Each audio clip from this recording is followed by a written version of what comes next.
नमस्कार दोस्तों, मैं हूं एडवोकेट एस प्रशांत यूनिक लॉ क्लासेस से। आज आपके लिए लेके आया हूं बहुत ही अच्छा टॉपिक है, महत्वपूर्ण है।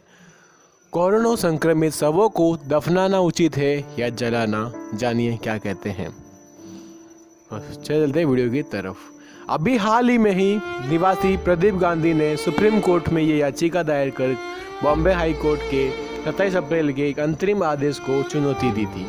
इस याचिका में मुंबई के बांद्रा वेस्ट में बने कब्रिस्तान में कोविड-19 के संक्रमण से मृत हुए लोगों के शवों को दफनाने पर रोक का अनुरोध किया गया था।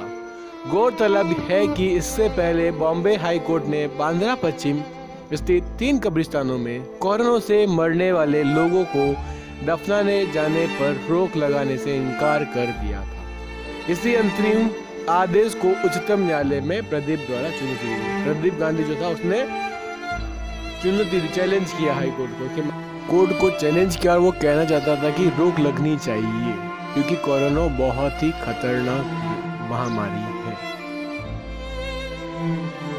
प्रदीप गांधी ने अपनी याचिका में ये आशंका जताई है कि कोरोना से मरने वाले लोगों को दफनाने से आसपास के इलाकों में वायरस का संक्रमण फैलने का खतरा है क्योंकि इनके आसपास घनी आबादी है। मैंने यहाँ पे बहुत ज़्यादा लोग और वहाँ करीब 3 लाख लोग रहते हैं।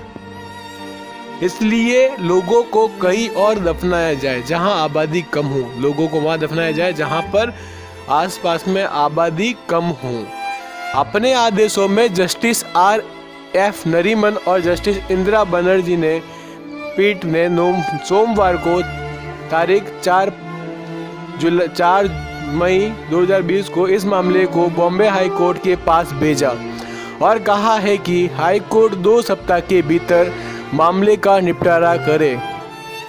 पीठ ने कहा कि चूंकि बॉम्बे हाई कोर्ट का फैसला अंतरिम था, बॉम्बे हाई कोर्ट का जो फैसला था वो अंतरिम लास्ट डिसीजन, फाइनल डिसीजन था, इसलिए ये उचित होगा कि हाई कोर्ट ही इस मामले की सुनवाई करे।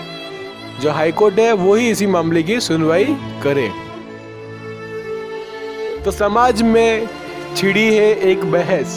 तमाम ऐसे मामले हाल के दौर में प्रकाश में आ रहे हैं जिनके बारे में जानकर ये साफ होता है हमें कोरोना नामक महामारी से जूझते हुए कुछ ऐसे मसलों से भी जूझना पड़ रहा है जो हमारे समाज में एक अलग प्रकार के भय एवं चिंता को जन्म दे रहे हैं। हम लोगों को कोरोना से तो भिड़ना ही है, कोरोना से लड़ ही रहे हैं, महामारी से जूझ रहे हैं। जब से भारत में कोरोना वायरस के चलते लोगों की मृत्यु हो रही है तब से इस बात पर गंभीर बहस छिड़ी हुई है।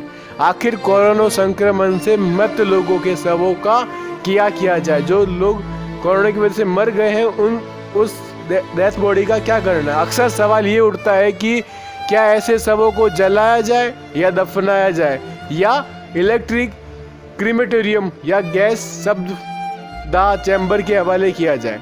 इस पर बहस हर जगह इसलिए भी छिड़ी है क्योंकि लोगों में इस जानलेवा बीमारी को लेकर डर व्याप्त है।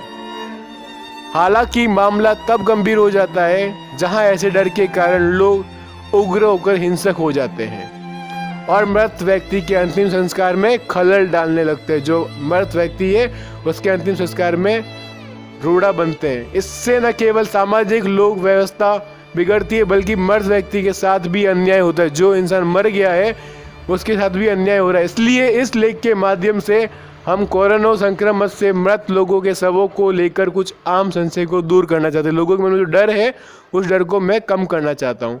मौजूदा लेख में हम ये बात करेंगे कि आखिर डेड बॉडी मैनेजमेंट को लेकर भारत सरकार, WHO, वर्ल्ड हेल्थ ऑर्गेनाइजेशन, विश्व स्वास्थ्य संगठन क्या कहते हैं और क्या शवों को दफनाया जाना चाहिए। कोरोना संक्रमित शवों को दफनाने जलाने का विरोध करने वाली कुछ घटनाएं। चेन्नई का मामला। बीते अप्रैल में एक मीडिया चैनल पुथिया थाले मई ने एक समाचार प्रसारित किया था जिसमें यह दिखाया गया था कि एक डॉक्टर जिसे पहले से स्वास्थ्य समस्याएं थी को कोविड-19 संक्रमण के कारण पैदा हुई जटिलताओं के कारण दिल का दौरा पड़ा और उनकी मौत हो गई। उसके पश्चात डॉक्टर के शव को चेन्नई के किलोपग स्थित एक ईसाई कब्रिस्तान में ले जाया गया जहां बड़ी संख्या में क्षेत्र में निवासी इकट्ठे थे। इसके परिणाम स्वरूप शव को वेलगुंडू ले जाया गया और दफनाया गया। इससे एम्बुलेंस में शव को ले जाया गया, उस पर भी हमला किया गया। शव ले जा रहे व्यक्तियों पर भी हमला किया गया। उन्हें एक समय तो एम्बुलेंस में शव को छोड़कर अपनी जान बचाने के लिए भागना पड़ा। फिर वह रात लौट आई। इस मामले पर हाई कोर्ट की डिवीजन बेंच ने टीवी पर प्रसारित समाचार संज्ञान लिया और मामले को सुनते ही कहा कि न्यायालय की राय में भारत के संविधान अनुच्छेद 21 के दायरे और विस्तार में दफनाने का अधिकार शामिल है। हमारे भारत का संविधान जो अनुच्छेद 21 है वह भी विस्तार में दफनाने का अधिकार देता है। मेघालय में जो एक मामला हुआ, मेघालय में कोरोना वायरस से 69 वर्ष के चिकित्सा डॉक्टर सेलो का बीते 15 अप्रैल को निधन हो गया। राजधानी शिलोंग में जालपुरा के निवासियों ने शव का दाह संस्कार करने से रोक दिया। उन्होंने जालपुरा के निवासियों ने रोक लगाई। यह सब इसलिए हुआ क्योंकि उन्हें डर था कि कोरोना वायरस शव से फैल जाएगा। उन्हें डर था कि कोरोना वायरस उस बॉडी से फैल जाएगा। इसके पश्चात मेघालय हाईकोर्ट ने डॉक्टर को सेलो के अंतिम संस्कार में बाधा डालने के मामले में गंभीरता से लिया। कोर्ट ने 15 दिन बीते मुंबई का मामला 1 अप्रैल एक मुस्लिम व्यक्ति जिसकी मृत्यु कोविड-19 संक्रमित हुए चलते हो गई थी, इसे मुंबई में दफनाने के लिए जगह नहीं मिली, जिसके पश्चात स्थानीय प्रशासन ने उसके शव को निकटतम हिंदू कब्रिस्तान मैदान में ले जाना पड़ा, जहां उचित सम्मान के साथ उसका अंतिम संस्कार किया गया। मरने वाले को भी अधिकार है, उसे उचित सम्मान देना चाहिए। सोर्स इंडियन एक्सप्रेस भी ये कहती है।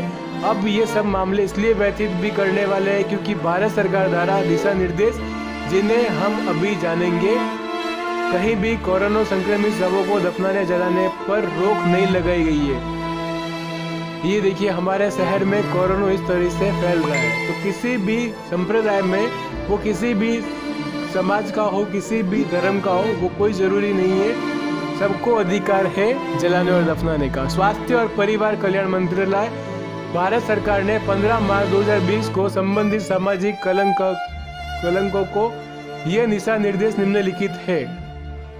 नंबर 1, शमशान दफन ग्राउंड स्टाफ को संवेदनशील होना चाहिए।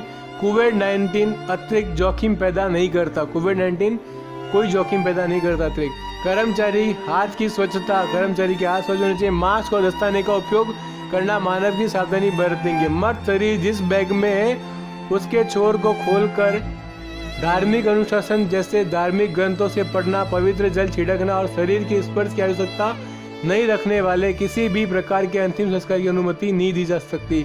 मर्द शरीर को स्नान कराना, उसका चुंबन और उसे गले लगाना की आदि की अनुमति नहीं दी जानी चाहिए क्योंकि उसे छूने से कोरोना फैल सकता है। अंतिम संस्कार दफन स्टाफ और परिवार के सदस्यों को दाह संस्कार दफन के बाद हाथ की सफाई करनी चाहिए। उन्हें अपने हाथ वॉश करने चाहिए, हैंड वॉश करना चाहिए। राख मृत शरीर को जलाने से उत्पन्न से कोई जोखिम नहीं है, उसे जलाने से कोई समस्या नहीं है। शमशान दफन भूमि पर बड़ी सभा को टाला जाना चाहिए, मतलब ज़्यादा लोग वहाँ पे सामाजिक दूरी बनाए रखनी चाहिए। अगर एक सामाजिक दूरी पे बनाए रखना चाहिए। अब यह तक ध्यान रखना है, महत्वपूर्ण है। उपयुक्त 7 बिंदुओं में जो भी दिशा निर्देश का हिस्सा है, कोई भी बिंदु कोविड-19 पीड़ितों को शवों को जलाने के दफनाने से रोकता नहीं है। कोविड-19 के जो बिंदु है वह किसी भी व्यक्ति को, पीड़ित व्यक्ति को, हालांकि कई राज्यों ने उन शवों को, उन लोगों की संख्या को सीमित कर दिया जो दफन दाह संस्कार स्थल पर उपस्थित होंगे। कि पहले 50-60 लोग रहते थे, अब वहाँ पे 5 से 10 लोग ही जा सकेंगे और वो सोशल डिस्टेंसिंग का।